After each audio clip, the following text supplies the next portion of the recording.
Hello दोस्तों, नमस्कार। आप सभी का हमारे यूट्यूब चैनल पर स्वागत है। तो यदि आप लोग क्लास 12 बायोलॉजी के स्टूडेंट हैं और 2024 में बोर्ड परीक्षा देने वाले हैं, तो आज की यह वीडियो आप सभी लोगों के लिए काफ़ी ज़्यादा महत्वपूर्ण होने वाली है, क्योंकि आज के इस वीडियो में हम लोग क्लास 12 बायोलॉजी के कुछ महत्वपूर्ण अति लघु उत्तरीय प्रश्न करने वाले हैं, जो कि आपके बोर्ड एग्जाम 2024 के लिए बहुत ही ज़्यादा महत्वपूर्ण प्रश्न होने वाले, ठीक है। तो उसका प्रश्न तो मैं आपको बताऊंगा ही, साथ में उसका आंसर किस प्रकार से आपको अपनी बोर्ड परीक्षा की कॉपी में लिखना है वो भी मैं आपको बताऊंगा। तो इसके लिए आपको कुछ करना नहीं, केवल वीडियो को लाइक कर देना है और साथ ही वीडियो के अंत तक बने रहना है। सभी क्वेश्चंस को अपनी कॉपी में नोट करते हुए चलना है, क्योंकि जितने भी क्वेश्चन मैं आपको कराने वाला हूँ सभी आपके बोर्ड एग्जाम में पिछले साल में आए हुए प्रश्न हैं और साथ ही में 2024 बोर्ड परीक्षा में भी इनकी संभावना बहुत ही ज़्यादा है।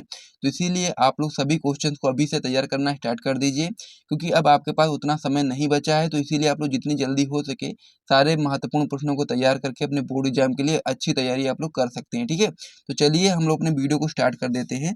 तो वीडियो को शुरू करने से पहले मैं आपको बताना चाहता हूं कि यदि आप लोग हमारा टॉपर ग्रुप ज्वाइन करना चाहते हैं तो ज्वाइन कर सकते हैं। एक सब्जेक्ट के लिए जो टॉपर ग्रुप का प्राइस मात्र 100 रुपये रखा गया, जिसके अंतर्गत आपको नोट्स दिया जाता है जो कि आपका हैंड रिटन होता है और साथ में इंपॉर्टेंट क्वेश्चन आंसर दिया जाता है। जैसे कि मान लीजिए आप लोग बायोलॉजी के टॉपर ग्रुप में ज्वाइन होते हैं तो उसमें आपको मिलेगा क्लास 12 बायोलॉजी के जितने भी चैप्टर होते हैं उन सभी का हैंड रिटन नोट्स, साथ में इस प्रकार से महत्वपूर्ण प्रश्न भी मिलेंगे जिस प्रकार से आप लोग स्क्रीन पर देख पा रहे होंगे, ठीक है। तो इन सारी चीज़ों का जो प्राइस है मात्र 100 रुपये रखा गया है। किस प्रकार से आपको ज्वाइन करना है वो भी मैं आपको यहाँ पे बता देता हूँ। तो मैं आपको व्हाट्सएप नंबर यहाँ पे बता देता हूँ, इसी पर आपको मैसेज करना है 97 93 44 0081 पर आपको मैसेज करके पूरी जानकारी को प्राप्त कर लेना है और साथ में टॉपर ग्रुप को ज्वाइन कर लेना है। और जिसको भी ज्वाइन करना है वही लोग मैसेज करें, ठीक है। तो चलिए अब हम लोग अपने वीडियो को स्टार्ट कर देते हैं और जो आज का महत्वपूर्ण प्रश्न होने वाले हैं उसको हम लोग समझते हैं। तो आज की इस वीडियो में हम लोग बात करने वाले हैं क्लास 12 बायोलॉजी के कुछ महत्वपूर्ण अति लघु उत्तरीय प्रश्न, जो कि आपके पूरी किताब से सबसे ज़्यादा महत्वपूर्ण प्रश्न जो आपके होते हैं, जिनकी संभावना आपके बोर्ड परीक्षा में बहुत ज़्यादा होती है, उन प्रश्नों को हम लोग करने वाले हैं, ठीक है। तो 2024 बोर्ड परीक्षा के लिए सबसे ज़्यादा महत्वपूर्ण प्रश्नों को हम लोग आज की इस वीडियो में करने वाले हैं। तो आप लोग वीडियो को लाइक कर दीजिए, चैनल को सब्सक्राइब कर दीजिए और साथ ही में अपने दोस्तों के साथ शेयर भी कर दीजिए, ताकि सभी लोग इस वीडियो का लाभ उठा करके अपनी तैयारी को अच्छे तरीके से कर पाएँ। तो चलिए हम लोग अपने पहले क्वेश्चन की ओर बढ़ते हैं। तो इस वीडियो का जो हमारा पहला क्वेश्चन है वो आपका हो जाता है कि असंग जनन क्या है।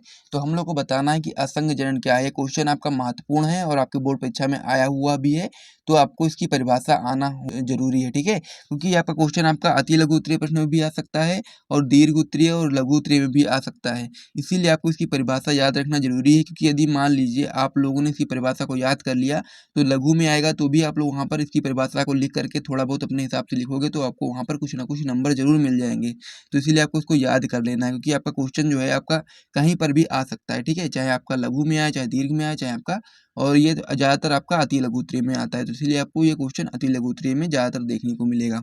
तो इसका आंसर आप लोग इस प्रकार से बताओगे कि जब बिना निषेचन के ही बीज का निर्माण हो जाता है तो उस प्रक्रिया को हम लोग असंगजन कहते हैं। तो आप लोग क्या बताओगे, असंगजन क्या होता है? तो आप लोग बताओगे कि जब निषेचन के बिना ही बीज का निर्माण हो जाता है तो उस प्रक्रिया को हम लोग असंग जनन कहते हैं। तो इस प्रकार से जो आपका पहला क्वेश्चन था असंग जनन क्या है वो आप लोग समझ गए होंगे। तो इसे आप लोग अपनी कॉपी में नोट कर लो और साथ ही में जो भी लोग टॉपर ग्रुप में ज्वाइन है उन लोगों को इसका पीडीएफ आराम से मिल जाएगा ग्रुप में, उसके लिए आपको परेशान नहीं होना है, ठीक है। तो और जिसको भी ज्वाइन करना हो वो ज्वाइन कर सकते हैं। एक सब्जेक्ट का चार्ज फिलहाल के लिए मात्र 100 रुपये रखा गया है, जिसमें notes plus important question answer दिए जाते हैं। तो इस प्रकार से हमारा पहला क्वेश्चन कंप्लीट हो चुका है। हम लोग अगले क्वेश्चन की ओर बढ़ते हैं। जो हमारा अगला क्वेश्चन हो जाता है अति लघु उत्तरीय का बहुत ही महत्वपूर्ण प्रश्न है, जो कि आपके बोर्ड परीक्षा में इस बार भी आने की संभावना उसकी बहुत ज़्यादा है। तो आपका अगला क्वेश्चन जो आपका है वो आपका हो जाता है लघु बीजाणुधानी की सबसे भीतरी परत का नाम बताइए तथा उसका कार्य बताइए, ठीक है। या फिर ये क्वेश्चन आपका इस तरीके से पूछा जा सकता है कि टेपिटम का कार्य बताइए, क्योंकि जो आपका लघु बीजाणुधानी होती है उसकी सबसे भीतरी परत का नाम क्या होता है? टेपिटम होता है। और टेपिटम का कार्य बताने के लिए हमसे पूछा गया है। तो टेपिटम जो होता है इसका जो कार्य होता है बहुत ही महत्वपूर्ण होता है। क्वेश्चन आपके बोर्ड परीक्षा में कई बार पूछा गया है और इसकी संभावना आगे भी बोर्ड परीक्षा में पूछे जाने की है, तो इसको आपको अच्छे तरीके से तैयार कर लेना है। तो ये आपका क्वेश्चन दो तरीके से पूछा जा सकता है। या तो आपसे पूछ लेगा कि लघु बीजाणुधानी की सबसे भीतरी परत का नाम बताना है और साथ में उसका कार्य बताना है, या फिर आपसे पूछ लेगा टेप्टम का कार्य बताना है, ठीक है। क्योंकि लघु बीजाणुधानी की सबसे भीतरी परत क्या होती है? टेप्टम होती है। तो आप लोग यहाँ पर इसका उत्तर बताओगे। दोनों क्वेश्चन का एक ही उत्तर होगा। उत्तर क्या हो जाएगा आपका कि लघु बीजाणु धानी की सबसे भीतरी परत का नाम टेपटम है और टेपटम का जो मुख्य कार्य होता है वो आपका हो जाता है पराग कणों को पोषण प्रदान करना, ठीक है। यानी कि जो टेपटम होता है लघु बीजाणु धानी की जो सबसे भीतरी परत होती है उसका नाम क्या होता है, टेपटम होता है। और टेपटम का सबसे ज्यादा मुख्य जो कार्य होता है वो आपका हो जाता है पराग कण जो होते हैं, जिसे हम लोग लघु बीजाणु भी कहते हैं, तो उसको पोषण प्रदान करने का जो कार्य होता है वो कौन करता है, टेपिटम करता है। तो इस प्रकार से इसको याद रखना है। तो इसे आप लोग अपनी कॉपी में नोट कर लो, फिर हम लोग अगले पेज पर बढ़ेंगे और भी महत्वपूर्ण प्रश्नों को देखेंगे। तो इतना आप लोग जल्दी से अपनी कॉपी में नोट कर लो सबसे पहले। मैं उम्मीद करता हूँ कि आप लोगों ने यहाँ तक नोट कर लिया होगा। अब हम लोग अगले पेज पर बढ़ते हैं। हमारा जो अगला क्वेश्चन है ये भी काफी ज्यादा महत्वपूर्ण प्रश्न हो जाता है, जो कि आपका हो जाता है पुष्प में पुमंग का कार्य है। तो हम लोग को बताना है पुष्प में पुमंग का कार्य।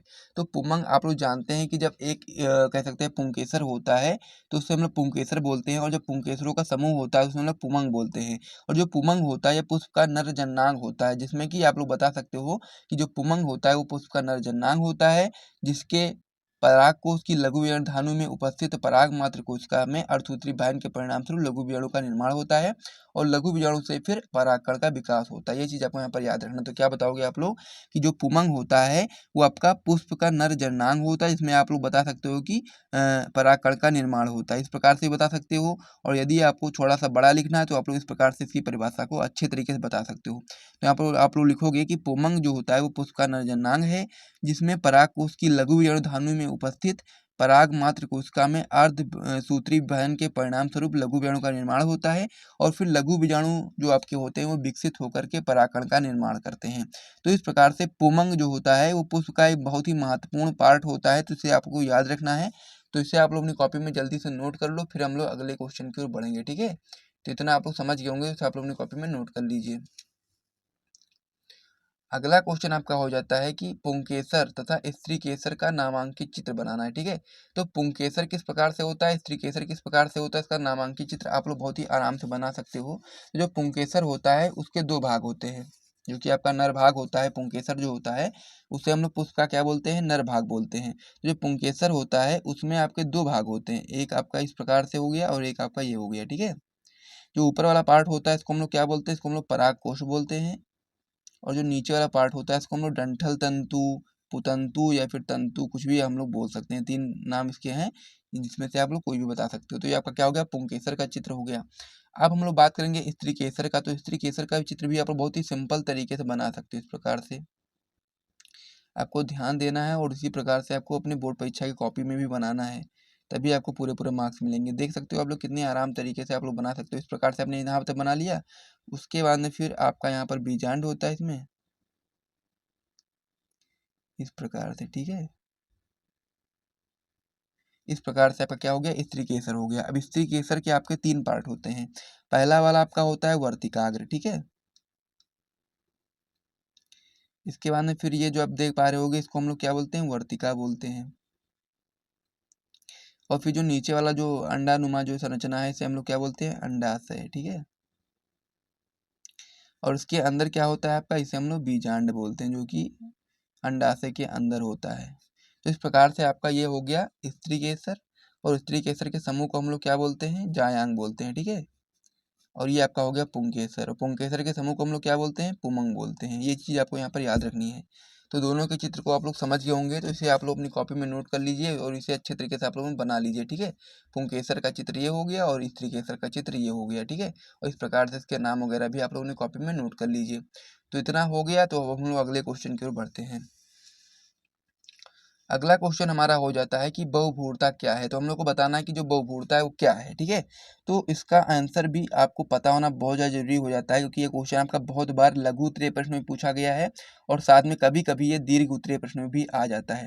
तो इसकी परिभाषा यदि आपको पता होगी तो आप लोग इसको अति लघु में आएगा तभी कर पाओगे, लघु में आएगा तभी कर पाओगे, दीर्घ में आएगा तभी कर पाओगे, ठीक है। तो इसकी परिभाषा आपको बहुत ही सिंपल तरीके से याद रखना है कि जब एक निषेचित अंड से दो या दो से अधिक भ्रूण का निर्माण हो जाता है तो उस प्रक्रिया को हम लोग बहुभूरता कहते हैं। यानी कहने का मतलब ये है कि जो आपका अंड होगा वो जब एक ही निषेचन से दो या दो से अधिक भ्रूण का निर्माण हो जाएगा, यानी कि होना तो एक ही चाहिए, लेकिन कभी कभी ऐसा होता है कि निषेचित अंड से दो या दो से अधिक भ्रूण का निर्माण हो जाता है, तो उस प्रक्रिया को हम लोग बहुभ्रूणता कहते हैं। एग्जाम्पल के रूप में संतरा, नींबू जो है आपके बहुभ्रूणता के उदाहरण है। ठीक है, तो इस प्रकार से आप लोग इतना अपनी कॉपी में नोट कर लो, फिर हम लोग अगले क्वेश्चन की ओर बढ़ते हैं। तो उम्मीद करता हूँ जितने भी क्वेश्चन मैंने अभी तक आपको बताए वो सारे आपको समझ में आ गए होंगे। तो जल्दी से आप लोग इन सारे क्वेश्चन को अपनी कॉपी में नोट कर लीजिए, फिर हम लोग अगले पेज पर बढ़ते हैं।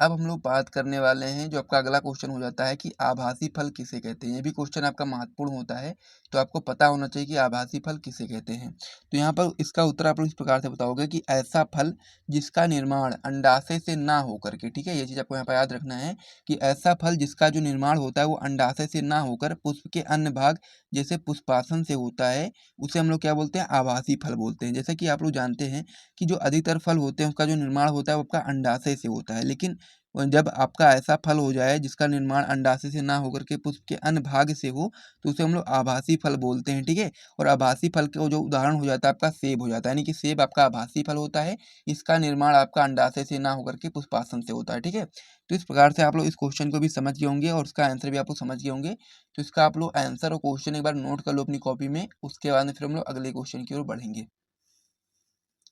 अगला क्वेश्चन हमारा हो जाता है कि बीजांड को परिभाषित करें। तो हम लोग को बीजांड की परिभाषा बतानी है।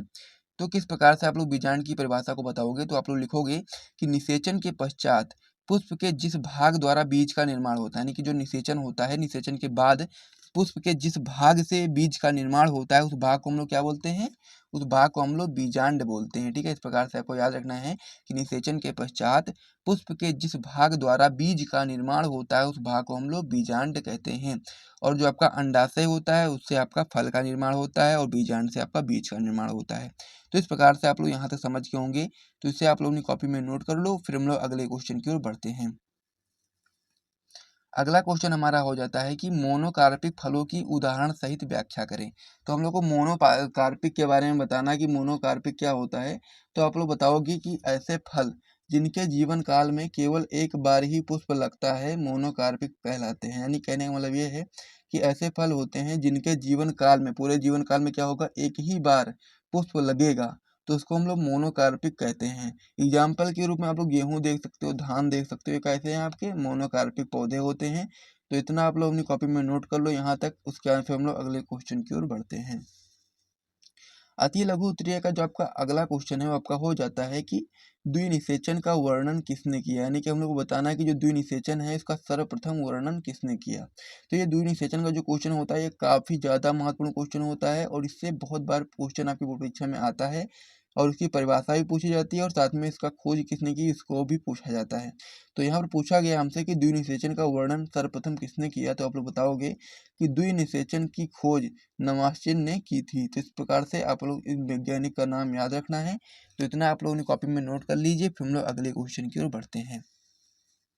तो अगला क्वेश्चन हमारा हो जाता है जो कि आपका हो जाता है जल परागित दो पौधों के नाम। तो हम लोग को जल परागित दो पौधों के नाम बताने हैं, तो आप लोग उत्तर में बताओगे हाइड्रा ट्राइफा। ठीक है, तो इस प्रकार से आपके यहाँ तक क्वेश्चन कंप्लीट हो गए हैं। तो इस वीडियो में हम लोगों ने बहुत सारे क्वेश्चन को देखा जो कि आपके अति लघु उत्तरीय प्रश्न होते हैं और बोर्ड परीक्षा में इन प्रश्नों की आने की संभावना बहुत ज़्यादा होती है। तो इसीलिए आप लोग इन सारे प्रश्नों को अच्छे तरीके से तैयार कर लीजिए, अपनी कॉपी में सारे प्रश्नों को नोट कर लीजिए और साथ ही में सारे प्रश्नों को तैयार कर लीजिए, क्योंकि जितने भी क्वेश्चन मैंने आपको बताए हैं वो सभी आपके बोर्ड परीक्षा में आए हुए प्रश्न है। ठीक है, तो इसलिए आपको सभी क्वेश्चन को अच्छे तरह तैयार करना है यदि आप लोग अपने बोर्ड एग्जाम 2024 में 90-95% तक स्कोर करना चाहते हैं। तो यदि आपको यहाँ तक वीडियो पसंद आए तो वीडियो को लाइक कर दीजिए, चैनल को सब्सक्राइब कर दीजिए। हम लोग मिलते हैं नेक्स्ट वीडियो में, तब तक के लिए जय हिंद।